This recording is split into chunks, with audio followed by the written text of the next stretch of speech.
तो कहानी के शुरू होते ही हम एक जंगल में जंग का माहौल देखते हैं। जंग इंसानों और फे नामी क्रिएचर्स के दरमियान चल रही थी, जो थे तो इंसान ही पर थोड़े मुख्तलिफ। बिग फेस के पास पंख यानी पर हैं उड़ने के लिए, जबकि पग फेस दिखने में थोड़े भेड़ जैसे लगते हैं। इस वक्त इंसानों ने गैर कानूनी तौर पर फेलैंड पर कब्जा कर लिया था और वो लोग यहाँ से फेस को निकाल रहे थे। उनके ऊपर गोलाबारी और फायरिंग हो रही थी। ये लोग उड़कर भी नहीं जा सकते थे क्योंकि जंगल में ऊपर की तरफ इनकी उड़ान को काबू करने के लिए तारें लगा दी गई थी। विंगेट जब अपने इर्द गिर्द सब लोगों को मरता हुआ दिखती है तो तेजी से भागती है। किस्मत से वो किसी गोली का निशाना नहीं बनी और भागते हुए एक पहाड़ की चोटी पे पहुंच गई। उसने पानी के अंदर जंप कर दी, जहाँ से एक शिप उसे रेस्क्यू कर लेती है। पता चलता है कि इसके अंदर बहुत सारे फेस अपनी जान बचाकर यहाँ से निकलने की कोशिशों में थे, लेकिन बदकिस्मती से थोड़ा ही दूर जाने पर ये शिप क्रैश हो गई और शिप में मौजूद भी लोग मारे गए सिवाय विनियंट के। पानी के साथ बहकर विनियंट बर्ज सिटी के अंदर आ जाती है और उसे यहाँ पर बंदी बना लिया जाता है। जो शिप तबाह हुई थी वो एस्ट्रा नामी एक अमीर आदमी की थी, जिसने बस अभी अभी उस शिप के ऊपर बहुत सारा पैसा इन्वेस्ट किया था, लेकिन अफसोस कि उसका सारा पैसा डूब गया और इसके बदले में उसे मिली सिर्फ विनियंट, जिसका वो क्या भी करता वो उसे अपने घर पर अपनी बहन इमेजेंट के सर्वेंट के तौर पर रख लेता है। इसी टाइम इमेजेंट अपने भाई एस्ट्रा को बताती है कि हमारे सामने वाला घर भी बिक चुका है। सुना है किसी ने बहुत बड़ी बोली लगाकर उसे खरीदा है और आज वो शिफ्ट भी हो जाएगा। एस्ट्रा को इस चीज में खास इंटरेस्ट नहीं था, लेकिन इमेजेंट को था, क्योंकि वो अभी तक सिंगल थी और इस आस में थी कि शायद उसके घर के बाहर कोई हसीन शहजादा रहने आएगा। आज इमेजेंट विनियंट को मार्केट भेजती है किसी काम से, तो वो काम के बहाने कार्निवल रो भी चली जाती है, जहाँ प्रोस्टिट्यूट्स काम किया करती थी, जिनमें से एक विनियंट की दोस्त भी थी। उसके दोस्त उससे मिलकर बहुत ज्यादा खुश थी और जब उसकी दोस्त ने देखा कि विनियंट ने विडो वाले बाल रखे हुए हैं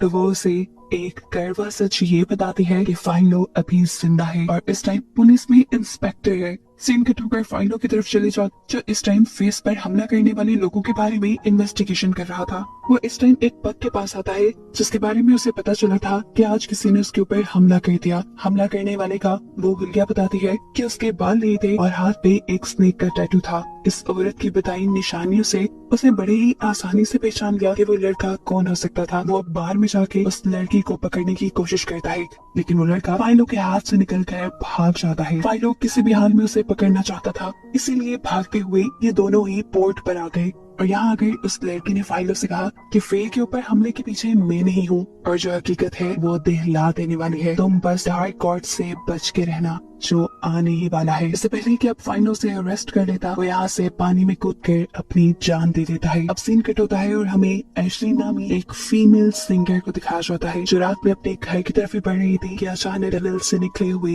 एक डार्क क्रिएचर ने उसके ऊपर हमला कर दिया और उसे टनल के अंदर ले जाकर मार डाला। क्योंकि एशलिन भी एक यानी उड़ने वाली फे थी, जिसने अपनी जान बचाने के लिए उड़ने की कोशिश भी की थी, लेकिन वो नाकाम रही। अब यहाँ विंगनेट, जिसे पता चल गया था कि फाइलो मरा नहीं है, वो फाइलो के झूठ से बहुत ज्यादा गुस्सा थी। वो अपने वीडियो वाले बाल भी काट देती है और बदला लेने के लिए उड़ते हुए फाइलो के पास पहुंचती है। वो उसे मार ही देना चाहती थी, लेकिन रुक गई। वो अभी भी फाइलो से प्यार करती थी, इसलिए वो मार नहीं पाई। वो फाइलो को बताती है कि उसके मर जाने की खबर ने उसे ये तोड़ दिया था, लेकिन जब मुझे ये हकीकत पता चली कि तुमने मुझसे झूठ बोला तो मुझे तुम्हारे मरने से भी ज्यादा दुख हुआ। इससे पहले कि फाइलो कुछ भी बोल पाता, वो वहाँ से उठकर चली जाती है और उसे बोलने का एक मौका नहीं देती। सुबह होने पर हमें असेंबली का एक सीन दिखाया जाता है। असेंबली का माहौल काफी गर्म लग रहा था। असल में ऑपोजिशन के लोग वेस के शहर में रहने के खिलाफ थे, जबकि काउंसलर उनके हक की बात करता था, क्योंकि ये जगह जहाँ इस टाइम इंसान रह रहे थे ये फेस का ही तो शहर था। बेशक इंसानों और फेस के दरमियान में होने वाली जंग में वे हार गए थे, लेकिन फिर भी जितने यहाँ फेस थे उनके भी तो कुछ हक हैं, कुछ राइट्स हैं, जिनका काउंसलर ख्याल रखना चाहती है।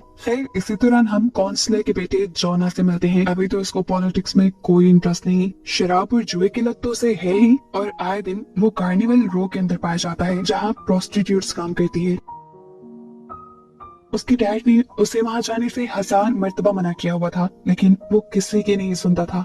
और ऐसे ही एक दिन जब वो कार्निवल रो गया तो आधी रात में उसे किसी ने किडनैप कर लिया। ये बात जैसे ही काउंसलर और उसकी वाइफ को पता चलती है वो तड़प जाते हैं। कॉन्सलर अपनी वाइफ को यहाँ पर दिलासा देता है और कहता है तुम रिलैक्स रहो, देखो जिसने भी उसे किडनैप किया है अभी वो अपनी डिमांड्स के लिए हमें कॉल करेगा, हम उसकी डिमांड पूरी करेंगे और जोना सही सलामत हमारे पास आ जाएगा। वो यहाँ जोना के बॉडीगार्ड को भी जॉब से निकाल देते हैं क्योंकि वो जोना की हिफाजत नहीं कर पाया था। काफी दिन गुजर जाते हैं, जोना का कुछ पता नहीं चलता और ना ही कोई जोना के लिए कोई डिमांड करता है। तब कॉन्सलर की वाइफ उसे एक मशवरा देती है, क्यों ना हम ब्लैक विच को बुला कर उसके जादू से अपने बेटे का पता चलवाएं। कॉन्सलर को इन सारी चीजों पे यकीन तो नहीं था, लेकिन अपनी वाइफ के लिए वो मान जाता है और फिर ब्लैक विच उनके घर आती है और उनके पेट वुल्फ के सेक्रीफाइस देने के बाद वो कॉन्सलर की फैमिली को बताती है कि जोना को किसी ऐसे इंसान ने किडनैप किया हुआ है जो चांसलर को बहुत अच्छे से जानता है। ना सिर्फ ये बल्कि वो चांसलर को गिराना भी चाहता है, कमजोर दिखना चाहता है। ये सुनकर चांसलर समझ गए कि इस सब के पीछे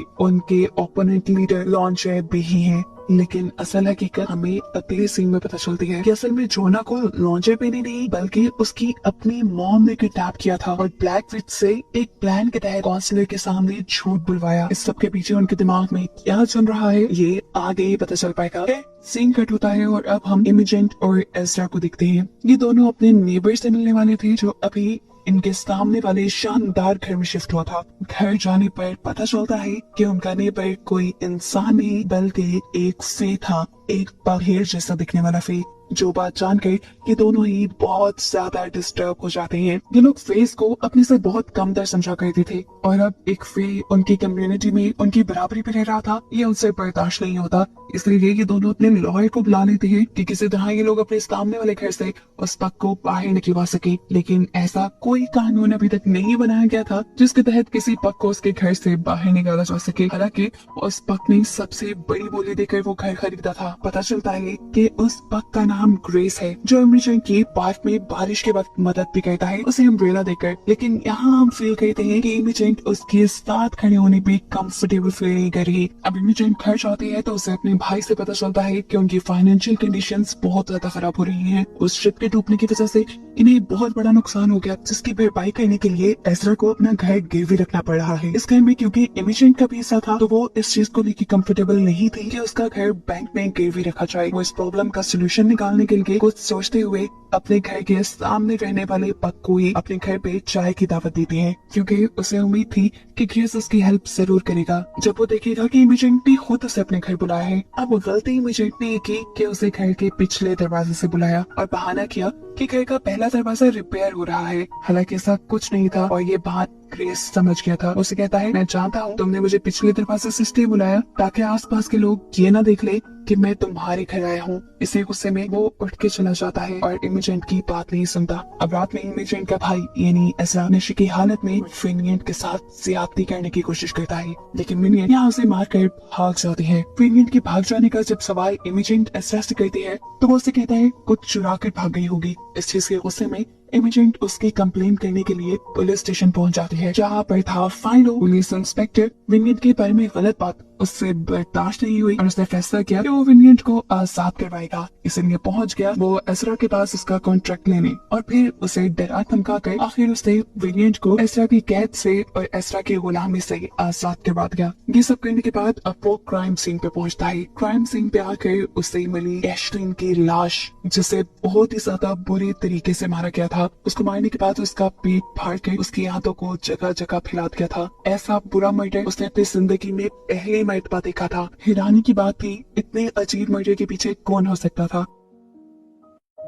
खैर इन्वेस्टिगेशन के दौरान फाइलो को पता चलता है ये एश्लिन थी, एक फीमेल फेस सिंगर। इन्वेस्टिगेशन को आगे बढ़ाने के लिए उन्हें पोस्टमार्टम करना था, लेकिन सभी इंसान उसको पोस्टमार्टम करने से मना कर देते हैं। तो मजबूरन फाइलो जाता है एक बुचर के पास जो खुद भी फे ही था और उसने ये काम कर भी दिया। पोस्टमार्टम के दौरान ही फाइलो को पता चलता है कि एश्लिन की डेड बॉडी को देखने के लिए फेस की एक मोक आई है। वो उस पर अपने कुछ रिचुअल करना चाहती थी ताकि उसकी सोल को सुकून मिल जाए और ये करते हुए उसे मालूम होता है कि एश्लिन को मारने वाला ना ही तो कोई इंसान है और ना ही फे, जैसा हम देख भी चुके हैं। और एक अजीब बात फाइलो को एश्लिन का पोस्टमार्टम करने वाला बुचर ये बताता है कि एश्लिन का लिवर उसकी बॉडी से गायब है। सिंकट होकर हम विनियंट को देखते हैं जो एस्ट्रा की गुलामी से छूटने के बाद काम की तलाश में फेस के एक ग्रुप के पास आई है। ये रेबल्स का ग्रुप है जो फेस की आजादी के लिए लड़ता है।